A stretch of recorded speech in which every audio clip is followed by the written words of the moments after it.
finish on the clock of 5. Nearly got everyone. There's plenty more cake there. I think they were feeding about 100. Those cakes are huge. Huge. American style. Fantastic. What we're going to have a look at now is a great big city called Atlanta. It's probably the one of the biggest cities we work in. Houston's probably the largest, but this is rapidly growing, and people love Atlanta for the potential capital gain. Certainly, it does deliver a cash flow, but it doesn't deliver as much as some of the smaller cities like Kansas City and Memphis from what we've seen. And one of the things you really have to look out for if you're investing in Atlanta is the fact that they do have still an oversupply issue in terms of what's happened in the last few years there, because they did build way too many properties, and some people refer to them as ghost towns. You can go out in the peripheral, which we'll have a look in a minute, around Atlanta, and those areas you can find beautiful houses. They look very nice. You'd live in it. You'll spend 50, 60, 70,000 on these beautiful houses. Unfortunately, half the neighbourhood is vacant. So you can have vacancy issues, you'll have vandalism issues, and it'll take longer to get them rented. But look, eventually they will be full, and eventually you'll make some money. But we think at the moment it's a bit higher risk for us, and we tend to focus more on the middle ring suburbs around Atlanta, which are already gentrified. There are already people existing and living there. The houses, no, they're not brand new. And brand new in Atlanta means they're less than 8 years old, because you're going to find a lot of brand new houses less than 8 year olds never been lived in. These houses are going to be 10 to 20 years old on average. Is what we're focused on there in Atlanta. Let's have a look at a bit about it. It did host the Summer Games in '96, so it's got a lot of infrastructure for sport. As you'll soon see, Atlanta's got all the major codes.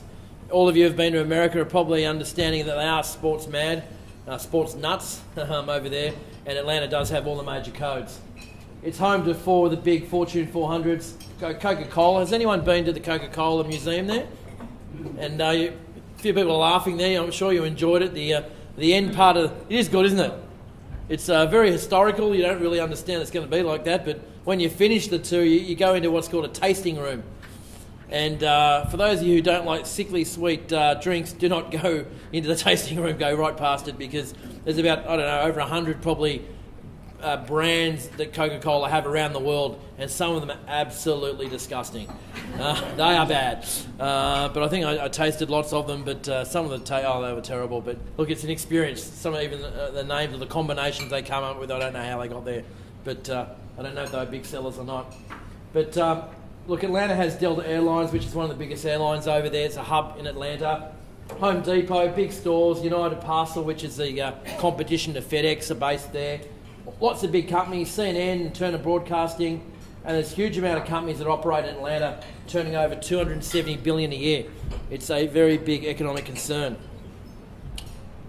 Any stat you can think of, Atlanta has it. That's just a big data hub there. Number 1 in the rental market, 4th best city in America to invest, 7th most visited, ranked 3rd in job growth. On it goes. There's lots of stats to support that Atlanta has a big kickback influence and will happen. Don't know when. One of the best stats I've seen is second fastest growing city in America between 2000 and 2009. It is growing very quickly.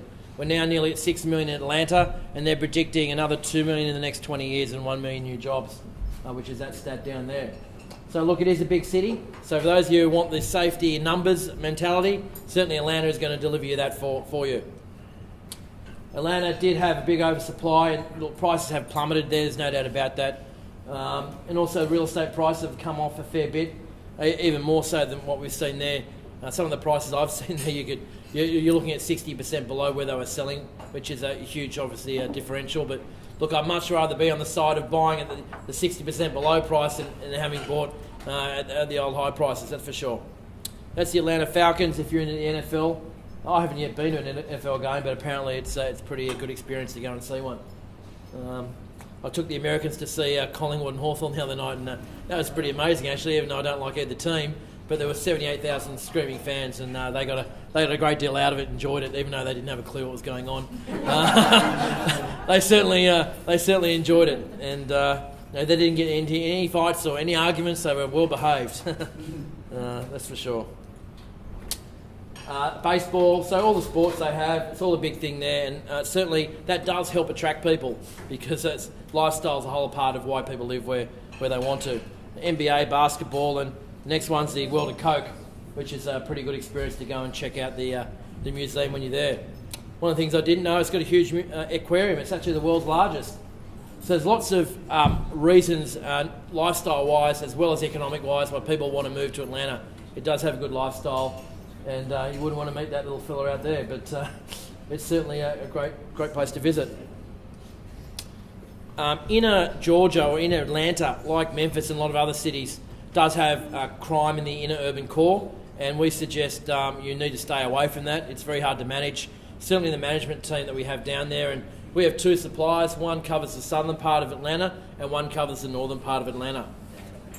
Because it is a huge place to be. One company can't fit all sizes in a market like that. So they specialise in different areas, and we've got management who cover both different areas as well. So crime is something we look at in the areas, and at least crime is dropping, which is great for people there. 10 best cities for home buyers. It was a very high foreclosure state, which is good and bad. It's good because we can buy very low now. As I said before, the Fannie Mae and Freddie Mac are pulling up all these foreclosures, so it is making it hard for people now to buy pools of properties, and the supply we've actually seen is getting harder and harder. So if you're really keen on Atlanta, I would say jump as soon as you can, because you are going to see prices are going to go up because the supply is dwindling. So that's something you need to be mindful of. This is Atlanta City, the big CBD downtown. Where the people that we've got here today invest is it's in what we call a horseshoe, which is down here. The horseshoe is basically this green line, and at the top of it is the airport. The airport is massive, as we've seen, it's the second busiest airport in the world. It's a huge amount of ancillary businesses around that. So they intend to invest in these inner areas around the airport, which are all middle class type of areas, Jonesboro, Riverdale, these sorts of areas. And they're actually looking at the moment, this particular company going into Gwinnett County, which is just up here, and apparently that's got the second best school zone in America. Again, higher prices though, so you are going to be paying sort of the 80 to 120 mark over here, but much more, even more potential for capital growth, because it's a much better zone. It's a step up from this region down here. Well, this is certainly not what you call an inner urban area at all. It's more at the middle ring, the B grade type properties, but this area up here is a step up from that even, but they haven't yet started in that area. This is a typical Atlanta property. It was $69.9. It's actually sold, but I think there's a few left, a couple anyway in Atlanta. The gross yield's 17%. So look, not that far off Memphis. Certainly we haven't seen them as high as the Memphis ones or Kansas City, around about the same. The rents are actually lower. For the price of the property, we've seen Atlanta's a little bit below Memphis, mainly because I think of the supply and demand issues. Memphis didn't have the boom in terms of overbuilding. They actually had a moratorium back in 2005 in Memphis to stop all the new construction. It stopped for a number of years, so they never had the big problem that Atlanta had in the over-excess supply. Price per square foot is $39. In Atlanta, the insurance on the property is $100 a square foot. So that's nearly a third. It's just crazy what you can buy the properties, the value of the property in Atlanta at the moment that you can get. And look, that's not going to stay that way. The replacement cost of that one's $194,000, but it's actually insured for $100 a square foot, which is amazing when you look at the value of the property. Here's another example of a typical house in Atlanta. $69.9. This is $895 per month. Gross yield's 15.36, so a bit off from some of the other ones, the Memphis and Memphis ones. But again, price per square foot is $49, which is half what the insurance replacement cost is. So most of these properties, it doesn't matter what area you're looking at, you're buying at about half the replacement cost of it, which is obviously something which is pretty lucrative for us moving forward the next 10 or so years. 3 bedroom, 2 bathroom, it's about 1,368 square feet property. In Atlanta, the insurance works the same way as in Memphis. It's a big pool. So Reedy, who we use over there, they had 1,300 properties. A big insurance company came to them and said, look, we want to take your whole insurance. So they've done a big bundle. So they insure all the Memphis and all the Atlanta for them. And they get a very, very big discount for the clients. Covers $1,000, $1 million in liability, and there's $1,000 deductible. So if the house burns down, you pay them $1,000, they pay you out the cheque for the replacement cost of the house. So if you paid $80,000 for the house, it's insured for $220,000, they'll give you a cheque for $219,000, which is not bad going. That's probably a better investment than waiting for capital growth. I think we've got a taker over here. There's a wanting firebug. I think any charge is $2,000 a pop, isn't that correct? Property management, actually take that off the video, will you? Property management, it's 8% there. It's actually, that's incorrect in Atlanta. They're charging 10% management and half a month's letting fee as well, but it works the same way as it is in Memphis. In terms of investing in Atlanta, I think it's pretty evident. We're looking at a massive economy, 6 million people, growing by another 2 million in the next 20 years. A lot of non-governmental jobs, a lot of high-tech jobs. They've got some of the best universities in the nation in Atlanta. There's a lot of them. There's a high-tech sector, big capital growth coming in the next 10 or so years. We don't exactly know when, but it's going to come back. Lots of higher education and healthcare. And the good thing about Atlanta is we're buying low. And we're buying at a time where foreclosures, we're right at the point where they're being soaked up. So now I wouldn't wait 12 months to say, look, let's start Atlanta. I'd sort of get in there if you want to invest in that market. Some other markets not happening where they're being bundled up, but in Atlanta they are. So if that's the market for you, I would say, jump on in as soon as you can. We can get finance there. We can get loans over 5, 7, 30 years. Even at the low end of the 5 or 7 year loans, you can pay them off with the cash flow. And in 5 or 7 years have them completely paid off and just cash flow coming in, which is not a bad strategy if you've got a super fund. Great strategy, in fact. Okay, any questions on Atlanta at all? I'm putting this together. How bad is the supply issue in Atlanta? Well, I've tried to stress that. Yeah, it's pretty bad. There's less and less. We were seeing 20, 30 coming through a month. Now we're seeing about 5. They've just, Reedy, who we use as our major supplier in the southern part, they've just bid on a 640 property fund, and they missed out. And they're trying to buy these big funds because that's the way they're doing it now. They're not putting 5 here, 10 there. They're putting taking the foreclosures up, bundling it up, and then selling them off. So it's the big boys now who are getting all these properties. So it is difficult.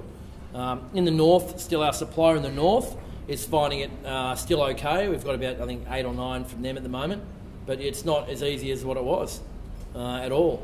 And that's, if you've spoken at the moment to Dave down in Southwest Florida, he'll tell you the same thing in his area, that the supply is getting a bit tougher. Because remember, this has been going on, it bottomed out or peaked in 2006. We're 6 years down the track. It's not as if the foreclosures have just happened. Yeah, we are a fair way down. I've seen just in some of the parts that we promote, the prices have increased in the last 2 years in terms of, it's just supply and demand, it's simple. At the moment, banks still aren't lending. As soon as they start lending, we're going to see the prices go a lot higher. Because when you just put a bit of normal perspective on it, if you're buying a house for $80,000 but it costs you $160 to build it, in anyone's book, that's a bargain. You don't have to be Einstein to work that one out.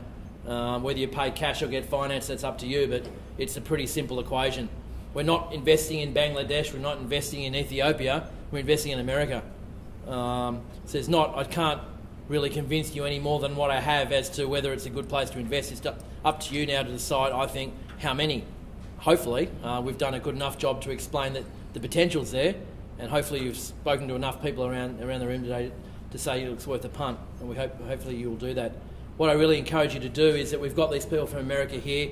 It's the ideal opportunity to have a chat to them, ask any question you like.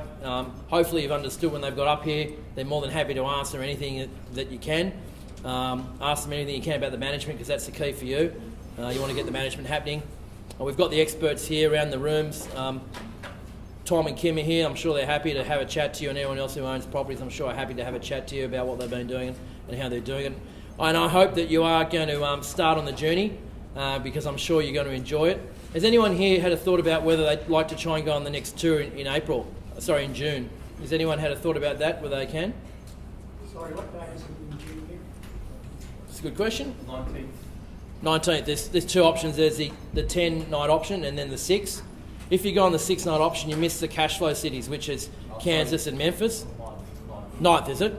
So you miss the 2 first cash flow cities, and after that you'll hit the capital growth ones. There's going to be at least another 2 tours this year.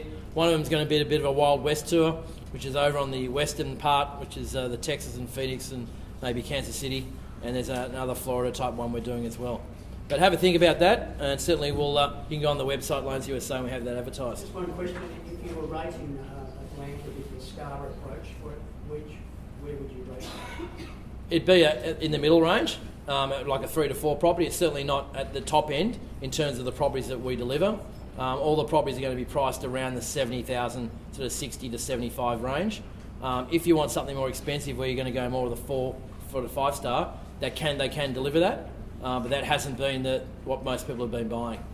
In Atlanta, you can buy for $200,000. You can buy an unbelievable property, but again, it's not going to get you the net return that the others are going to get you. But when it kicks back, it's phenomenal. There is a massive upsurge in the 300 to 500,000 range in Atlanta at the moment. They're actually increasing quite quickly.